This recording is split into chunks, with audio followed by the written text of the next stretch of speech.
K സുരേന്ദ്രന്റെ രാജിവാർത്ത തള്ളി പ്രകാശ് ജാവ്ദേക്കർ. ആരും രാജിവെക്കില്ലെന്ന് പ്രകാശ് ജാവ്ദേക്കർ എക്സിൽ കുറിച്ചു. LDFും UDFും കുപ്രചരണം നടത്തുകയാണ്. ആരോടും രാജി ആവശ്യപ്പെട്ടിട്ടില്ലെന്നും പ്രകാശ് ജാവ്ദേക്കർ വ്യക്തമാക്കി. കൂടുതൽ വിവരങ്ങളുമായി ഡൽഹിയിൽ നിന്ന് ശരത് ലാൽ ചേരുകയാണ്. ശരത്ത്, എന്തായാലും പാലക്കാട്ടെ തോൽവി തന്നെയാണ് സംസ്ഥാന BJPയിൽ ഇപ്പോൾ ഏറ്റവും വലിയ ചർച്ചാ വിഷയമായിരിക്കുന്നത്. അതേ സമയത്ത് തന്നെ ഇത് ഏറ്റവും പ്രധാനപ്പെട്ട കാര്യം, ഇതിന്റെ ഉത്തരവാദിത്തം ഏറ്റെടുത്ത് രാജിവെക്കുകയാണ് എന്ന് കെ സുരേന്ദ്രൻ അറിയിച്ചതായി ഉള്ള ഒരു ഊഹാപോഹം ആ തരത്തിൽ പ്രചരിക്കുമ്പോഴാണ് കേരളത്തിന്റെ ചുമതലയുള്ള ജാവ്ദേക്കർ തന്നെ ഇക്കാര്യം അറിയിക്കുന്നത്. എന്തായാലും എന്താണ് ദേശീയ തലത്തിൽ നിന്ന് നൽകാനുള്ള വിവരങ്ങൾ?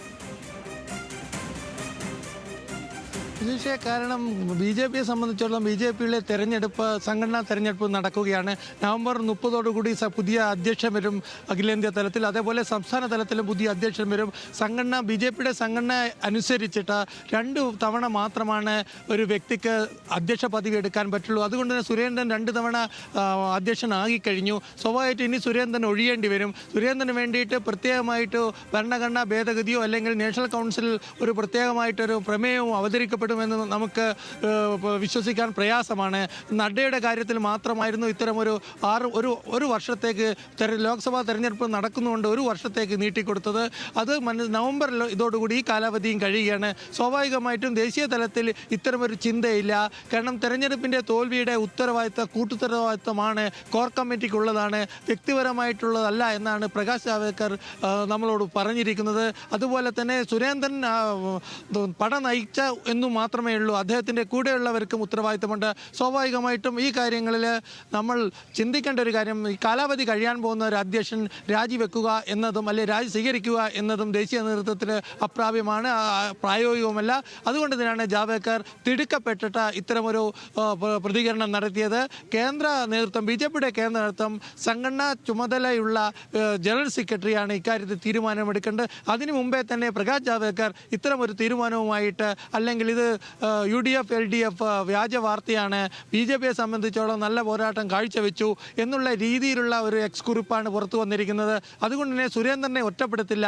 സുരേന്ദ്രനെ സ്വാഭാവികമായിട്ട് സുരേന്ദ്രൻ്റെ കാലാവധി കഴിയുന്നവരെ അദ്ദേഹം പ്രസിഡന്റായി തുടരുമെന്ന്, സംസ്ഥാന അധ്യക്ഷനായി തുടരുമെന്നാണ് നമുക്ക് കേന്ദ്ര നേതൃത്വം ലഭിക്കുന്ന വിവരം. രുചീഷ്.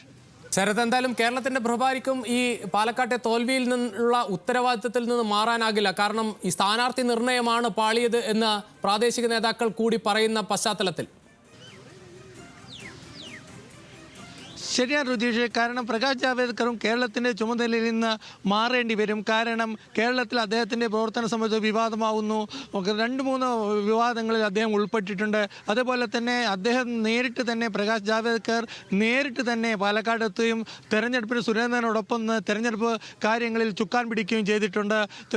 ഇത്ര തവണ പാലക്കാട് തെരഞ്ഞെടുപ്പ് പ്രകാശ് ജാവ്ദേക്കർ കൂടി ഉള്ള ഒരു തിരിച്ചടിയാണ് എന്ന് പറയേണ്ടി വരും. ഒന്ന് സ്ഥാനാർത്ഥി നിർണ്ണയം, പിന്നെ രണ്ടാമത് തെരഞ്ഞെടുപ്പ് മേൽനോട്ടം വഹിച്ചത്. ഇക്കാര്യങ്ങളിലൊക്കെ പ്രകാശ് ജാവ്ദേക്കർക്കും ഒരേപോലെ സുരേന്ദ്രനെ പോലെ തന്നെ ചുമതല ബോധമുണ്ട്, അല്ലെങ്കിൽ ഉത്തരവാദിത്തമുണ്ട്. ഇതുകൊണ്ട് തന്നെയാണ് അദ്ദേഹം ഇത്തരമൊരു അനുശയക്കുറിപ്പുമായി രംഗത്ത് വന്നത്. ഈ നിഷേധക്കുറിപ്പിൽ വ്യക്തമാണ്. കാരണം തങ്ങളുടെ തോൽവിയും കുറച്ചു കാണിക്കാനാണ് പ്രകാശ് ജാവ്ദേക്കർ കേന്ദ്ര നേതൃത്വം തീരുമാനിച്ചത്. സുരേന്ദ്രൻ്റെ കാലാവധി പൂർത്തിയാവട്ടെ, അതിനിടയ്ക്ക് തലകൾ ഉരുളുകളില്ല എന്ന് വേണം നമുക്ക് മനസ്സിലാക്കാൻ. രുചീഷ്. ശരി ശരത് ലാൽ, എന്തായാലും കെ സുരേന്ദ്രൻ രാജിവെക്കില്ല എന്ന് അറിയിക്കുകയാണ് കേരളത്തിന്റെ പ്രഭാരി പ്രകാശ് ജാവ്ദേക്കർ, BJP നേതാവ്. എന്തായാലും BJPയിൽ നിന്ന് കേന്ദ്ര നേതൃത്വം രാജി ആവശ്യപ്പെട്ടിട്ടില്ലെന്നും പ്രകാശ് ജാവ്ദേക്കർ എക്സിൽ കുറിച്ചു.